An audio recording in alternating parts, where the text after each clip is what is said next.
So, Olivia and I are heading out. We found a couple houses out in the country. We put the word out around the town that we bought our investment properties in that we're looking for a villa. And I'm going to go into more detail later, but the one that I really liked that was in another video that I talked about and teased a little bit fell through. And I'll explain later, either in this video or maybe another video, what happened. But it's a real important learning lesson for all of us. So we're going to go out in the country about 5-6 kilometers. There's a couple houses, both need to either be finished. The other one needs to be redone a little bit, a lot of bit. And we'll go take a look at them. It's a really rainy day. It's going to be muddy out there. So we'll see what's going on. You ready to go? Yes. Let's do it. Let's See you in a little bit. Hey guys, I don't normally like the hood of my car in these driving shots, but I think this is real interesting. This old street full of these gigantic cypress, which I think are probably about 60 feet tall. If you can see down at the very bottom, it's easy to see on both sides. There's a plaque next to each tree. And those were planted in honor of people that died in World War I from the village. And it's been sitting here like this for 100 years. It's like 104 years now, I guess. So, and then we're leading up to the big church in town. I'm putting the name down here at the bottom, but it's something else. And look, the blue sky's coming out. Thank goodness. It's a sign from God. So we're getting out to the country. I just wanted to show you these two things, and let's go look at some houses.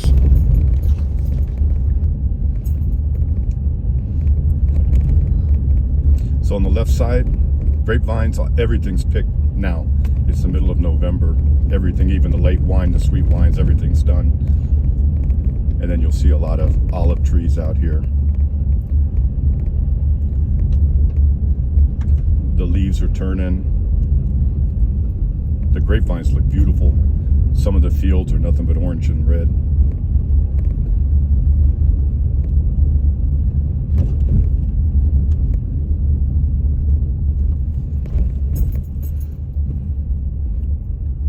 Speaking of which, on the right side you'll see that almost all the leaves are off too.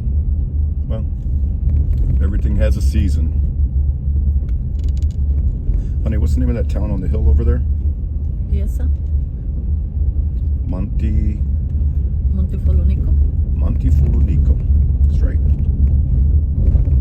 So one house that is not really for sale, but something's going on with it, is over here.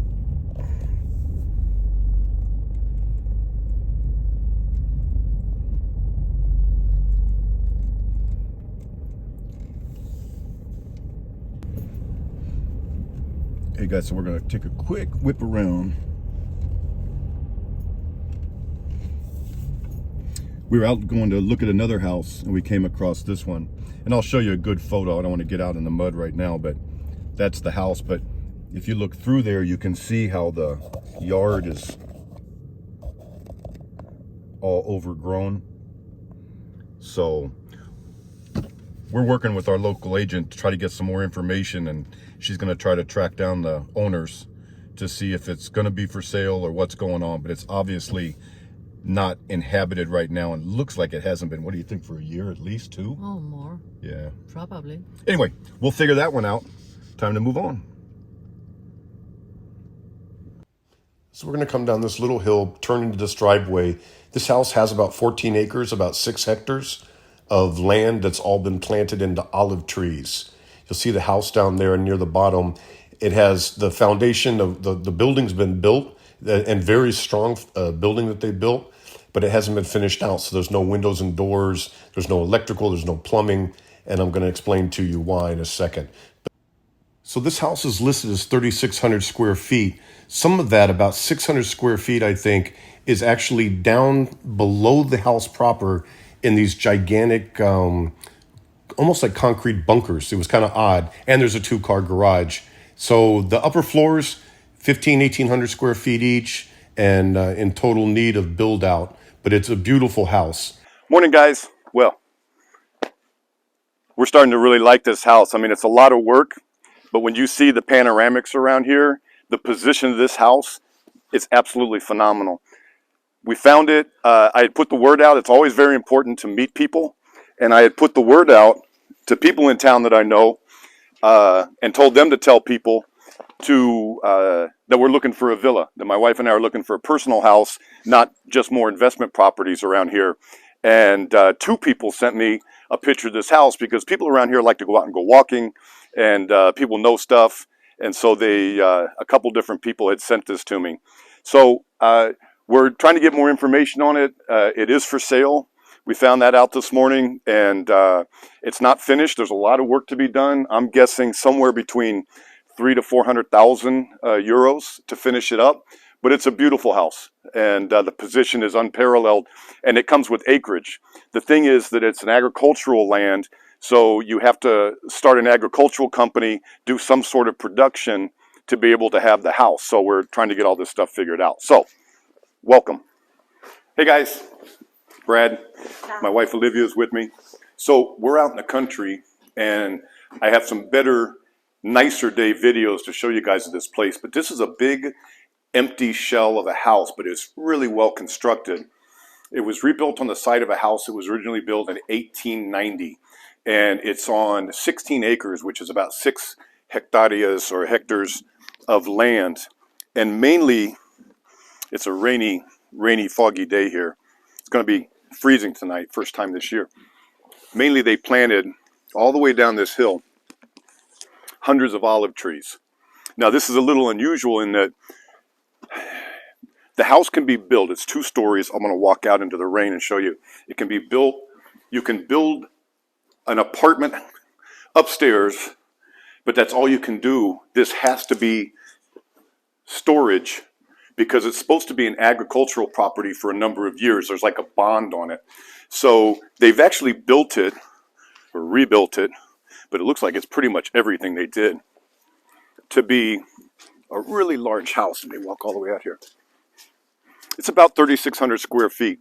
So the upstairs, you can do 3 bedrooms, 3 baths, en suite. And then downstairs, you could have 1 big open kitchen, living room, dining. It'd be awesome. There's a 2-car garage below that leads up. But the problem is we have to start an agricultural company if we're going to buy it. And we have to find someone locally. And I do have people that would be no problem for me to do because I have been here a while now. So I have a fair number of friends that have to be in the agricultural business already to kind of oversee the business as partners.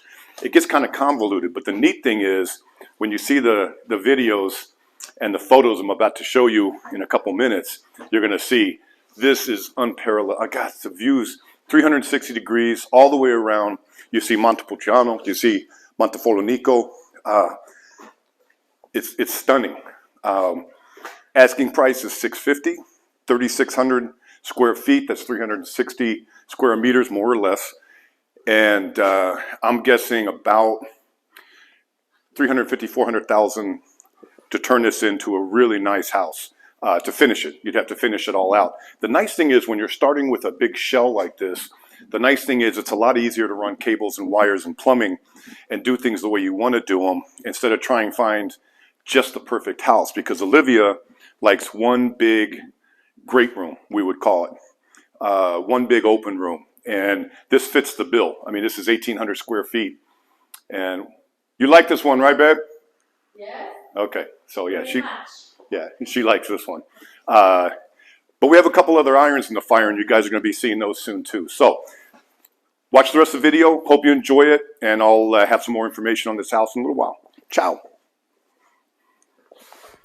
Hey guys, so it's a couple weeks later, and I'm already back in the United States for December, and actually trying to get over pneumonia, so sorry for the horrible voiceover. But anyway, we had to pass on this house, and we were sad about it. It's a beautiful, beautiful blank canvas to work on. But in the end, we felt that over $1 million when you're all said and done to have half a house for 20 years, I mean, I would be well into my mid-70s before this house would be fully occupiable by us. So, but I got to say once again, this house had some of the most incredible views, the most incredible piece of property that we've seen yet at this price point. And it's a real shame, but we're already working on a new house inside the historic district. It's actually right on the edge of the historic district. Very unusual house. But as always, with houses that are 1 and 2 and 3 and 400 years old, there's issues. There's issues with structure, or there's issues with planning, etc. So don't worry about missing out on deals. There's always something new. As always, if anybody has questions, the best thing to do is write me at bradsworld8@gmail.com, and I'll try to answer as soon as possible. Ciao.